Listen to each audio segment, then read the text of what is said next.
Hello everyone,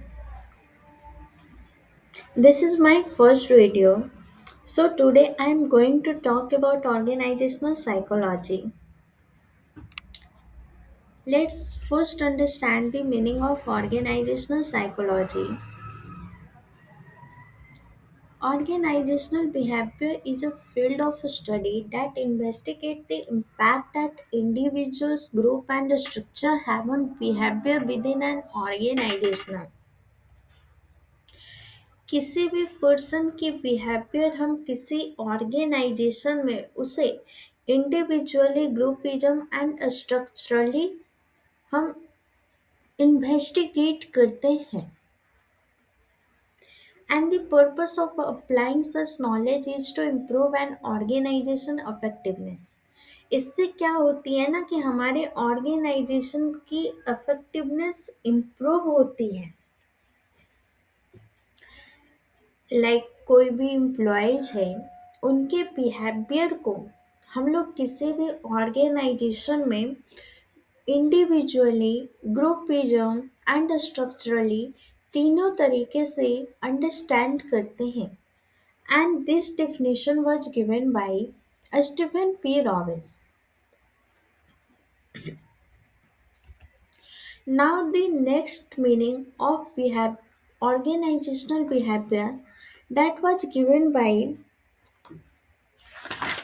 Luthens.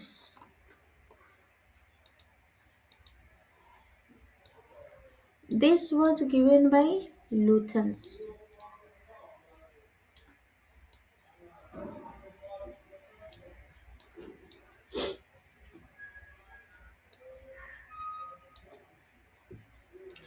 So, organizational behavior can be defined as the understanding, prediction, and management of human behavior affecting the performance of the organization and humans.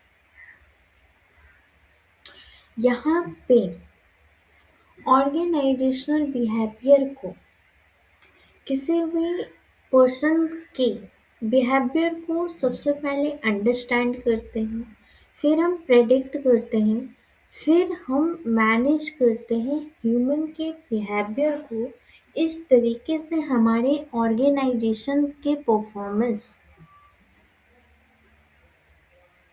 Increase होते हैं। Like कोई भी employ है, वो किसी भी organisation में work करता है, ठीक है। उसके बाद हम सबसे पहले उसके बिहेवियर को अंडरस्टैंड करेंगे, फिर हम उससे चीज़ों को प्रेडिक्ट करते हैं। फिर अगर वो बिहेवियर निगेटिव वे में जा रहा है, तो अगर कोई भी सिचुएशनल प्रॉब्लम हुई है, तो हम उस चीज़ को मैनेज कर सकते हैं। And this was given by Luthans. So इससे किसी भी ऑर्गेनाइजेशन की परफॉर्मेंस इंक्रीज होती है।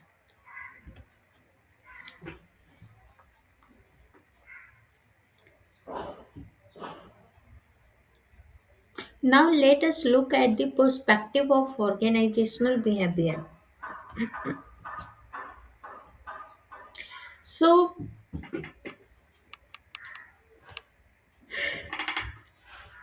यहाँ पे दो तरीके की पर्सपेक्टिव होती है, internal perspective and external perspective. Internal perspective क्या होती है? Employees behaviour is largely based on personal feeling, interaction, thoughts and experiences. यहाँ पे ये जो एम्प्लॉय की जो बिहेवियर होती है, वो लार्जली उसके personal feelings, interaction, thoughts and experiences पे बेस्ड होती है। That means their own feelings, interaction, and their own thoughts, and their own previous experiences. That mainly comes in internal perspective. And now, what is external perspective? External perspective means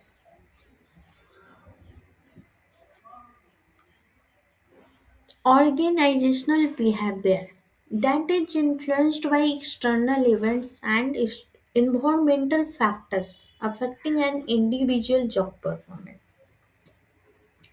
external perspective का मतलब होती है किसी भी person की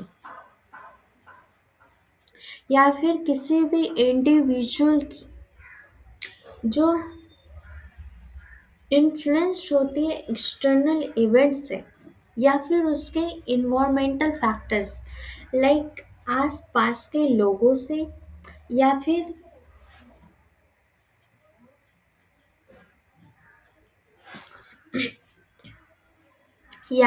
उनके आस पास के काम करने वाले एम्प्लॉय से।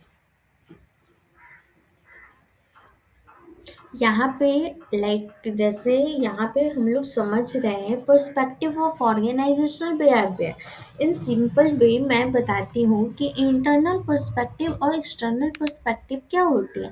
इंटरनल पर्सपेक्टिव वो होती है जो कि एम्प्लॉय की जो बिहेवियर होती है ना वो लार्जली बेस्ड होती है उसके ओन पर्सनल फीलिंग्स, इंटरेक्शंस, उसके अपने थॉट्स और उसके एक्सपीरियंसेस पे बेस्ड होती है। ये चीज़ें हमारी इंटरनल पर्सपेक्टिव में आती है। और एक्सटर्नल पर्सपेक्टिव वो चीज़ें होती है जो जिससे इन्वायरमेंटल फैक्टर से वो पर्सन अफेक्ट हुआ होता है। हमारे इन्वायरमेंटल फैक्टर्स अलग होंगे एंड किसी और के इन्वायरमेंटल फैक्टर्स डिफरेंट होंगे। वो चीज़ें सेम नहीं होती हैं। इसलिए यहाँ पे एक्सटर्नल पर्सपेक्टिव भी काफ़ी इम्पोर्टेंट रोल प्ले करता है इन दिस ऑर्गेनाइजेशनल बिहेवियर।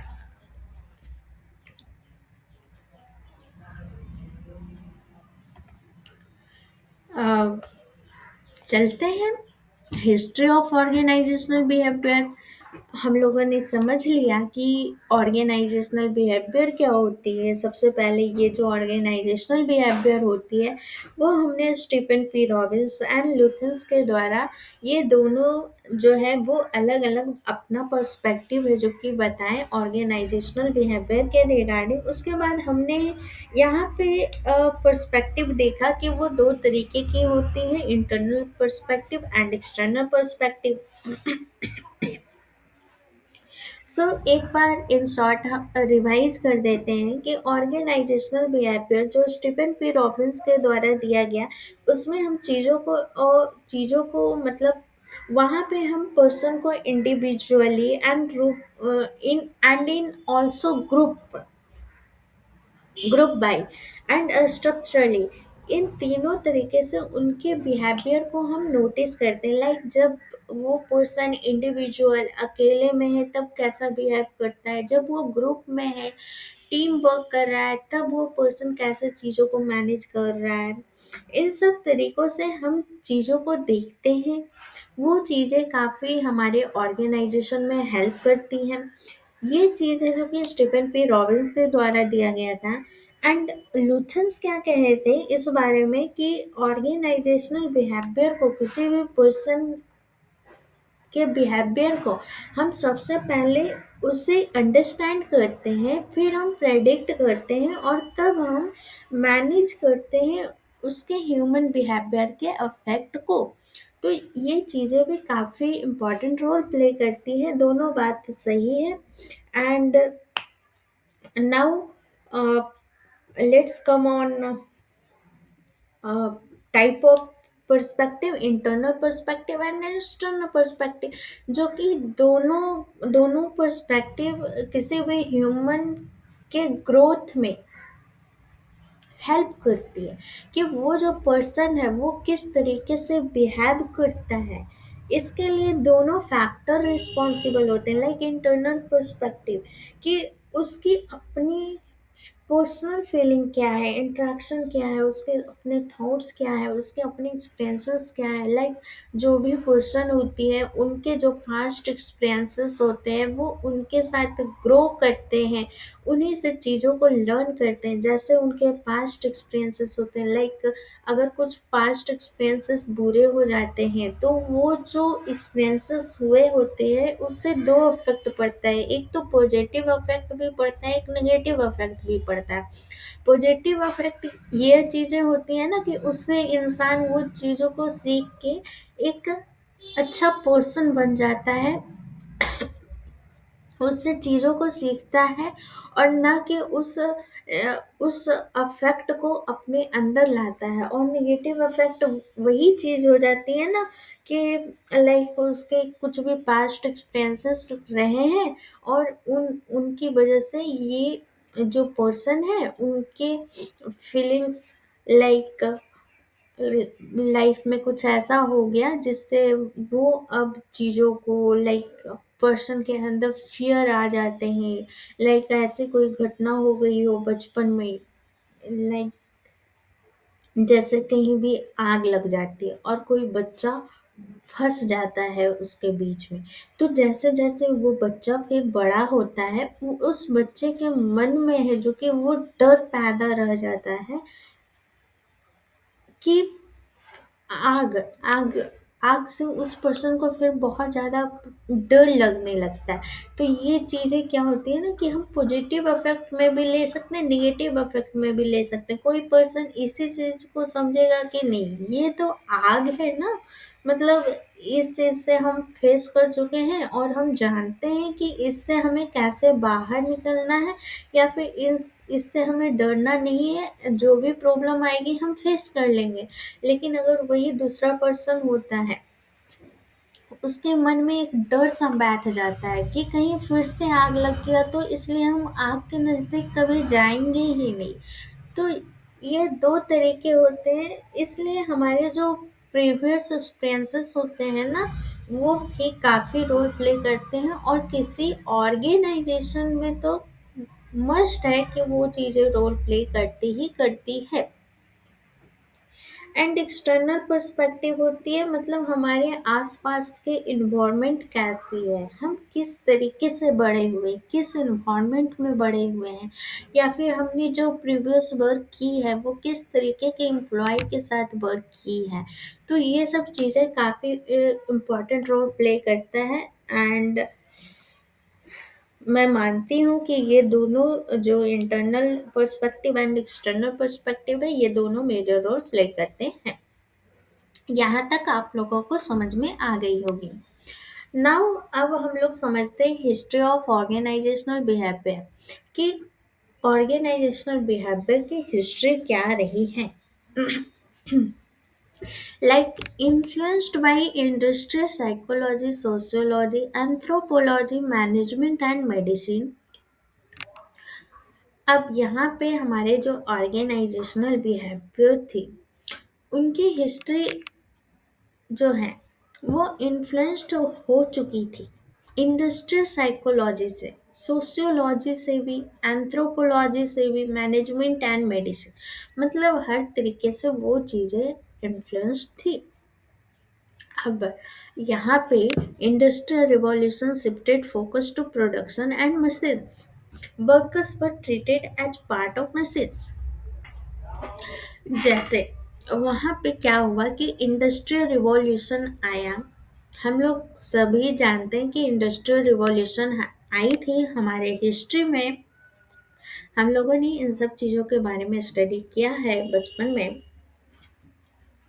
तो वहाँ पे क्या था ना कि जो भी वर्कर्स थे, अब इंडस्ट्रियल रिवॉल्यूशन आने की वजह से जो काम वर्कर्स करते थे वो अब मशीन के द्वारा करवाया जाने लगा।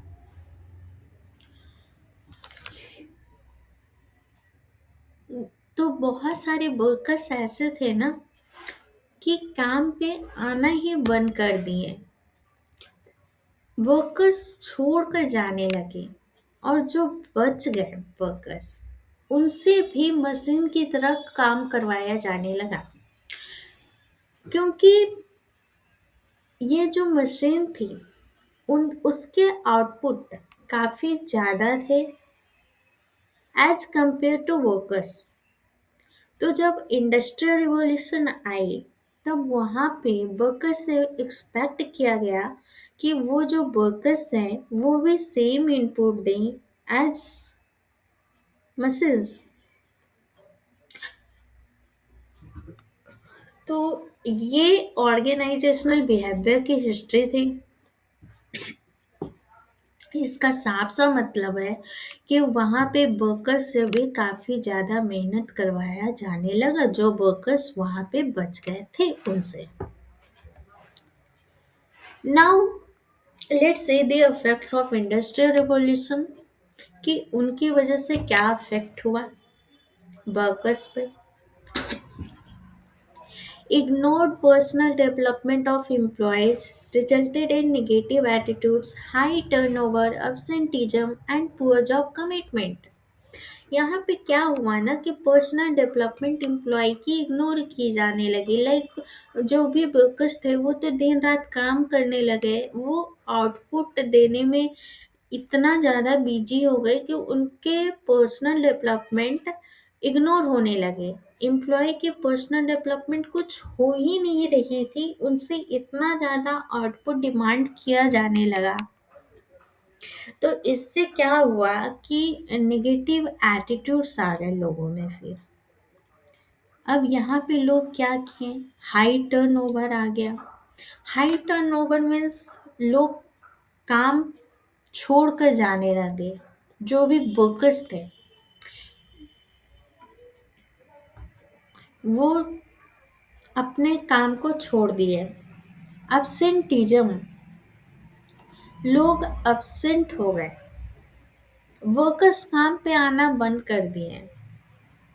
And poor job commitment, and workers को अब कोई भी इंटरेस्ट नहीं रहा वर्क को करने में। इससे क्या हुआ, ओवरऑल जो रिजल्ट आई वो ये आई कि जितने भी वर्कर्स थे उसमें एक नेगेटिव एटीट्यूड आ गई। High turnover means workers left the job, and absenteeism means workers absent होने लगे, वो काम पे आना बंद कर दिए, छुट्टियां लेने लगे वो। तो इंडस्ट्रियल रिवॉल्यूशन की ये अफेक्ट हुई और उनमें वर्कर्स में नेगेटिव एटीट्यूड आने लगा। And then after that the movement starts, and that movement name is human relation movement। अब इस ह्यूमन रिलेशन मूवमेंट क्या है, इसके बारे में हम लोग जानते हैं। I started to focus on people at work, analyze motivation, behavior, and impact of environment. Elton Mayo linked worker output with social factors। अब ह्यूमन रिलेशन मूवमेंट में यहाँ पे क्या हुआ कि लोगों के काम पे फोकस किया जाने लगा, उन्हें मोटिवेट किया गया, उनके बिहेवियर को नोटिस किया जाने लगा, एंड उससे क्या इन्वायरमेंट पे इम्पैक्ट पड़ रहा है इस पे भी ध्यान दिया जाने लगा। Elton Mayo linked worker output with social factors. Elton Mayo ने वर्कर के आउटपुट को सोशल फैक्टर्स के साथ भी लिंक्ड किया। ये चीजें हमारे ह्यूमन रिलेशन मूवमेंट में आई।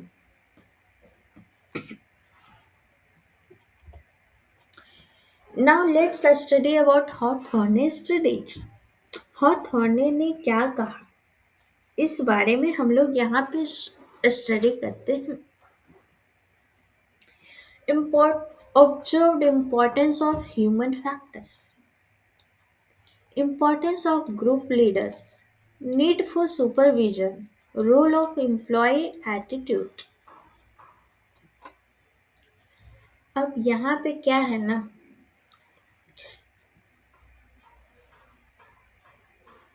ह्यूमन की जो भी फैक्टर्स थे वो ऑब्जर्व किया जाने लगा। And also you know that group leader plays a important role.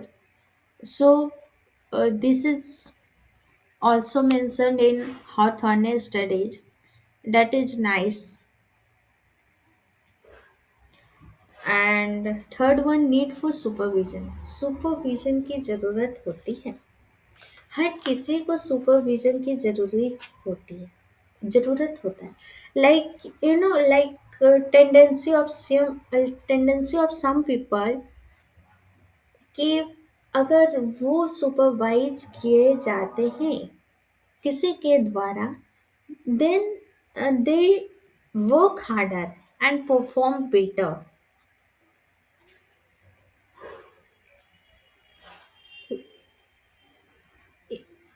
ठीक है। तो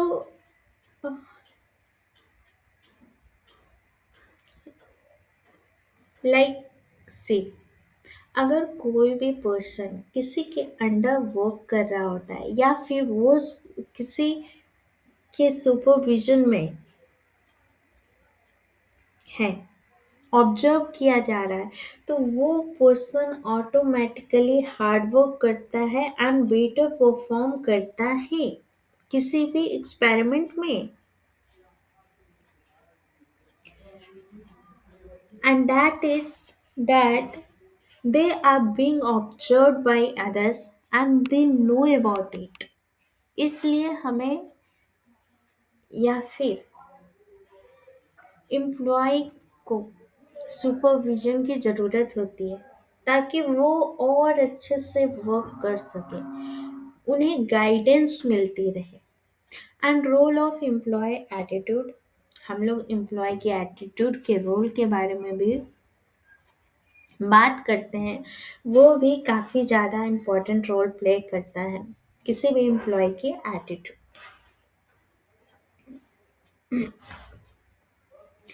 So this is all about Hawthorne studies, and one most important thing that I want that you know all, like 1950s.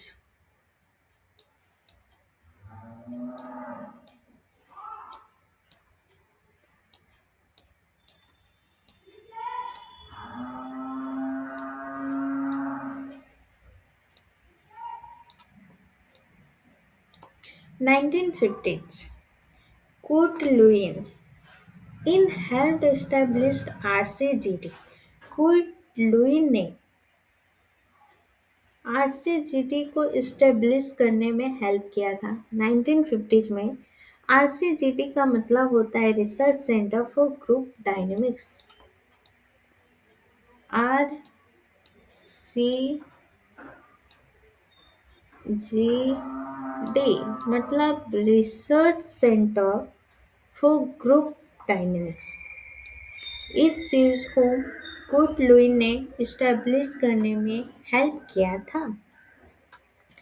किसने किया था? Kurt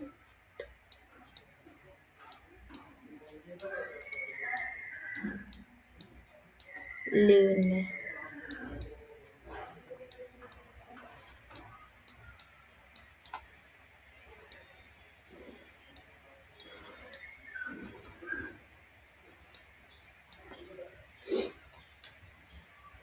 वैसे ही 1960 to 1980 में Hackman and Oldham ने इन्होंने वर्क किया था on developing areas of attitude, job satisfaction, work motivation and job designs.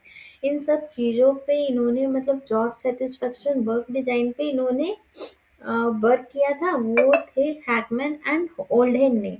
And in 2000 में टेलर एंड गिलवर्थ ने भी एक चीज़ दिया था, making management efficient, studying role of stress and fatigue on workers, ergonomics.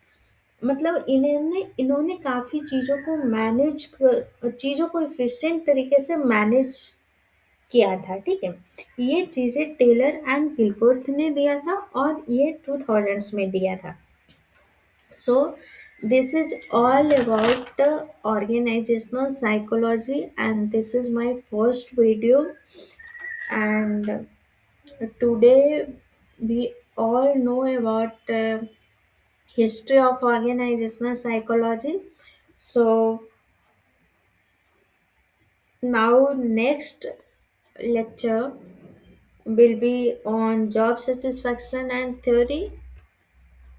And I hope कि आप लोगों को अ, समझ में आई होगी. And if you want to comment something, so feel free to comment in the comment section.